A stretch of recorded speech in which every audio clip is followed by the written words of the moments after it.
Temos 8 módulos sobre polímeros e vamos começar com a estrutura no módulo 68.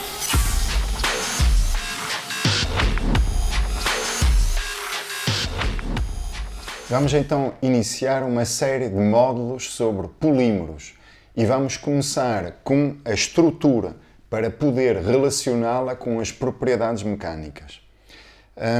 A estrutura dos polímeros é muito mais complexa do que com os metais.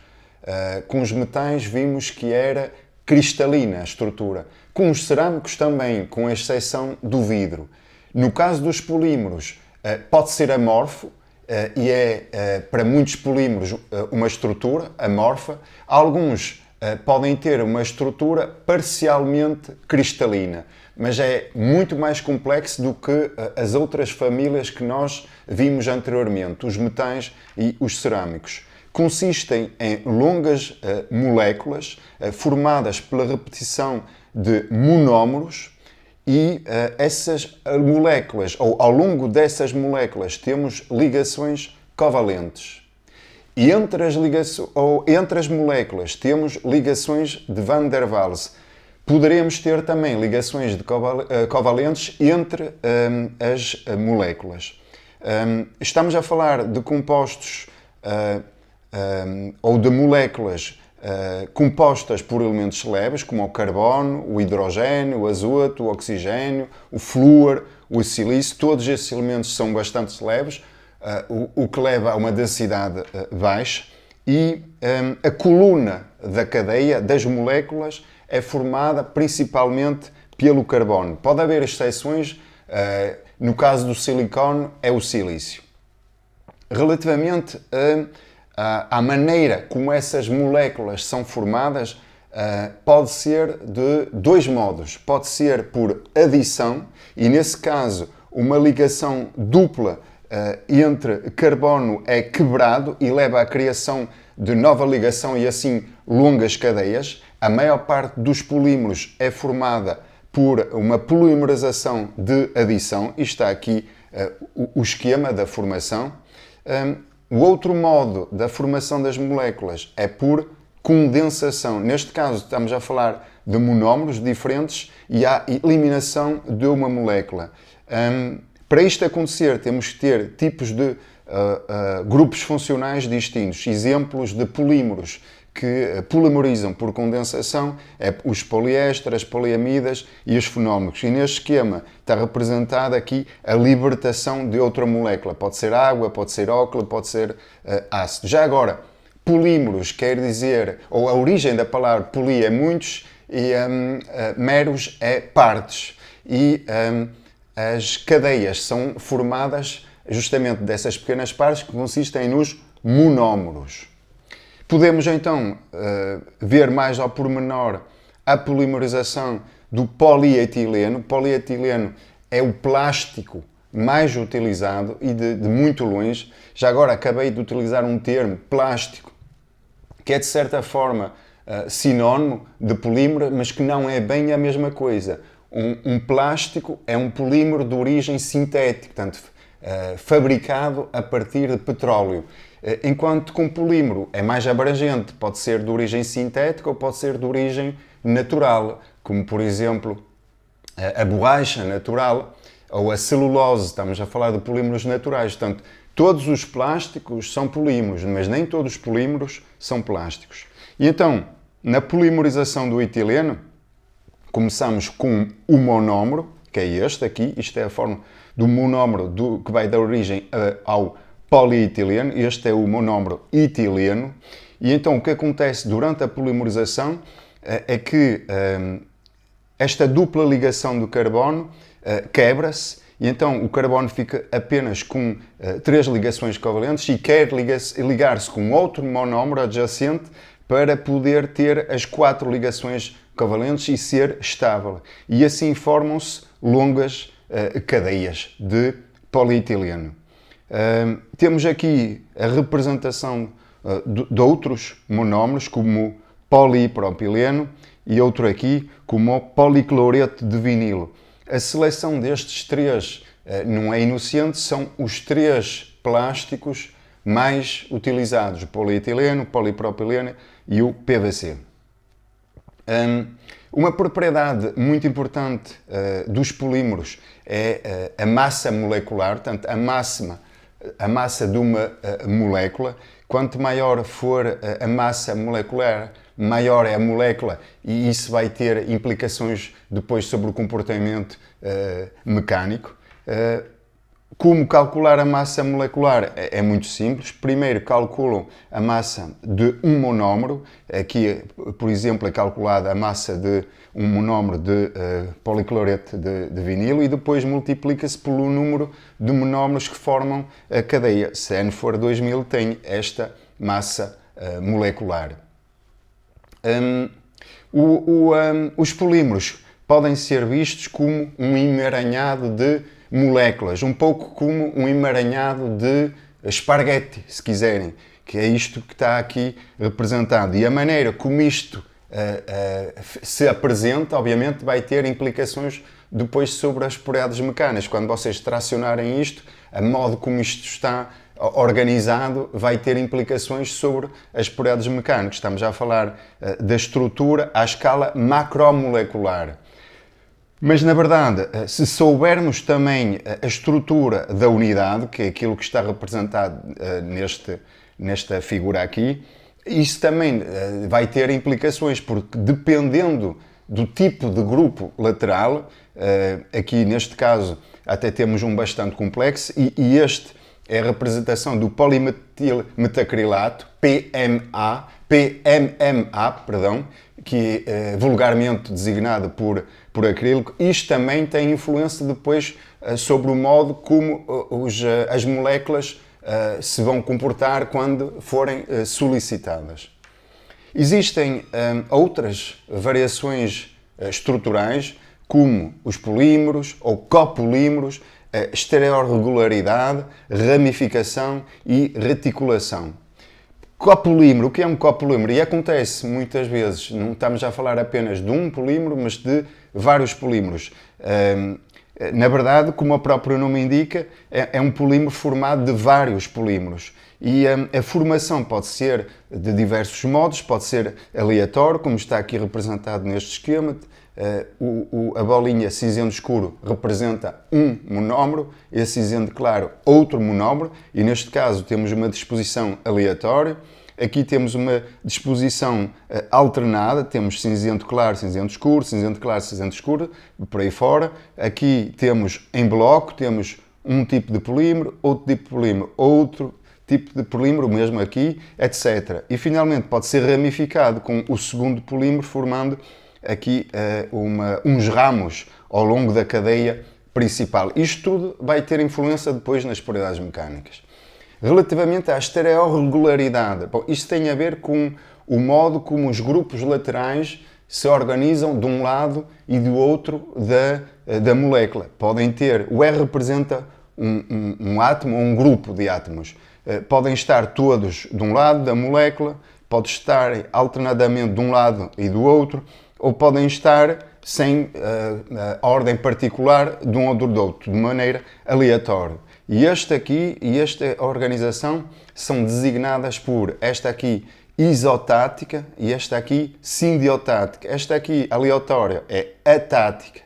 Esta e esta podem levar à cristalização, à parcial cristalização do polímero. Esta é demasiado desorganizada e não pode permitir cristalização.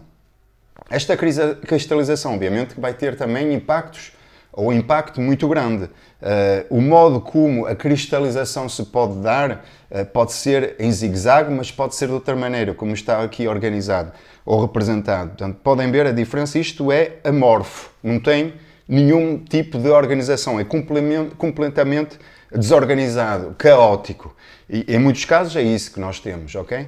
Estão a ver? Isto parece mesmo um prato de esparguete, não tem nenhum tipo de organização. Aqui não. Aqui existe uma certa ordem no modo como as moléculas se apresentam. Isto, obviamente, vai ter um impacto nas propriedades. Primeiro, isto é muito mais denso do que isto. Portanto, vai levar a um aumento da densidade. Por exemplo, o polietileno, que nós falamos há um pouco, pode cristalizar. E então, à medida que cristaliza, fica mais denso e temos o polietileno de alta densidade.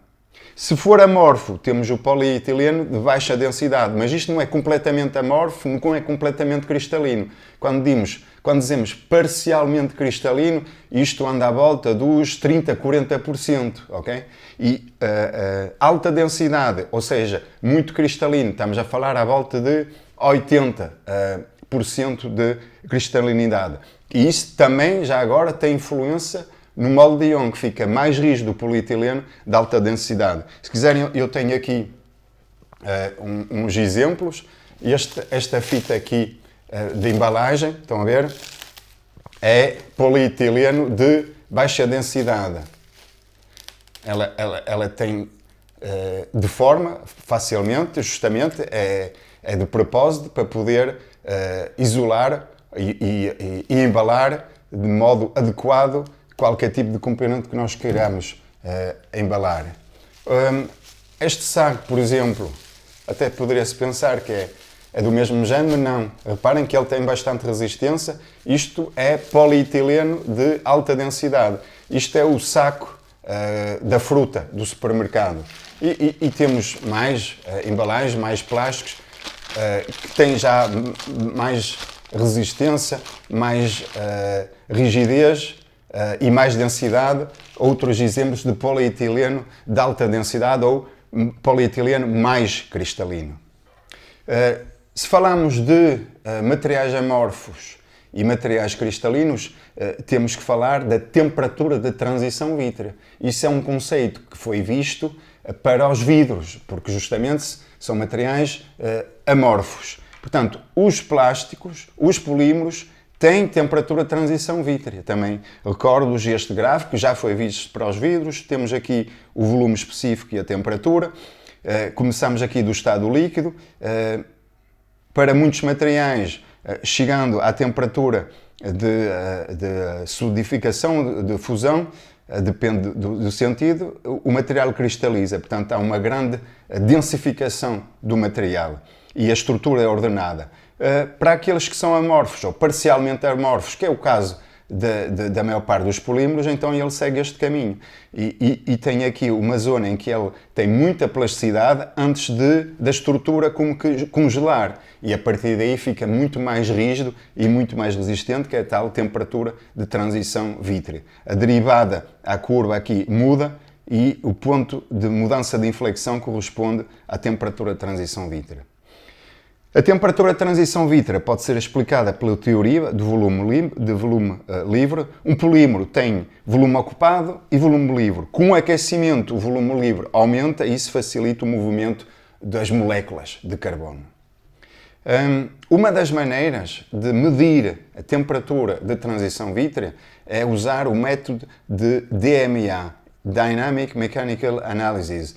É um equipamento comercial no qual vocês põem ou solicitam uma pequena amostra, uma solicitação sinusoidal, tipicamente, aplicam uma solicitação de força sinusoidal e medem a resposta em termos de deformação e aquecem ao mesmo tempo. Com aquecimento, a capacidade de amortecimento do material vai ser cada vez mais elevada e o que vocês vão medir é o desfazamento entre dois sinais, entre o sinal de força e o sinal de deslocamento. E quando chega à temperatura de transição vítrea, há um máximo de amortecimento e então apresenta um pico, o desfazamento entre os dois sinais, que é justamente aquilo que está indicado aqui, com este pico aqui correspondente à TG, que é quando o material é mais viscoelástico. Aqui no laboratório nós desenvolvemos, com a ajuda da Universidade de Bristol, outro tipo de equipamento, muito semelhante ao equipamento comercial, só que usamos outro tipo de provete. Usamos uma barra de alumínio e o provete de plástico. Na verdade, isto foi inicialmente desenvolvido para medir a temperatura de transição vítrea de adesivos, que são polímeros. Portanto, este é o tal amostra, ou a tal amostra que nós queremos medir a temperatura de transição vítrea, colocada entre uma barra de alumínio e uma placa de metálica, isto para aumentar a capacidade de amortecimento, e a seguir vamos pôr isto a vibrar. Reparem que dos dois lados temos um ímã e o ímã vai ficar encostado a duas bobinas. E com um sinal elétrico, isto permite pôr o provete à ressonância, com o máximo de vibração, com o máximo de deslocamento aqui no meio, e vamos aquecer ao mesmo tempo. E durante o aquecimento vamos ir medir este deslocamento aqui. Quando chegarmos a TG, praticamente deixa de vibrar, porque tem máxima capacidade de amortecimento. E é assim que nós medimos. A vantagem deste método que nós desenvolvemos em relação ao método comercial é que é muito, muito mais rápido.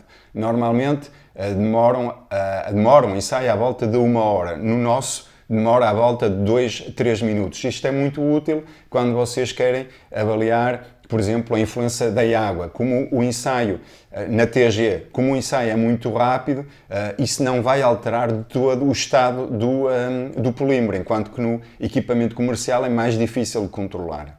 Já agora, tenho aqui este link remete para um artigo onde justamente o nosso método é explicado ao pormenor. Deixo para vós mais tarde. Vou-vos apresentar o nosso sistema de medição de temperatura de transição vítrea, ou sistema de medição de TG. Este sistema, que podem ver aqui, é baseado num mecanismo que foi desenvolvido originalmente na Universidade de Bristol. Como é que funciona este sistema? Nós temos aqui um provete que tem uma barra de alumínio e nessa barra de alumínio montamos uma camada de adesivo restrita por uma camada metálica. Esta camada de adesivo vai ser colocada a vibrar à sua ressonância, ou seja, vai movimentar-se para cima e para baixo de forma bastante rápida. E depois o que fazemos é aumentar a temperatura a que este provete está sujeito. Quando atingirmos a temperatura de transição vítrea, a capacidade de amortecimento do material vai atingir um pico. E esse pico vai refletir-se numa redução muito drástica da vibração que vamos poder medir no nosso provete. E é isso que esta máquina faz. Vai colocar o nosso provete a uma frequência de ressonância, usando um software que desenvolvemos para esse efeito, vai aumentar a temperatura e monitorizar a resposta de amortecimento do nosso provete. Para começarmos o teste, temos apenas que colocar o provete neste forno, que estão a ver aqui.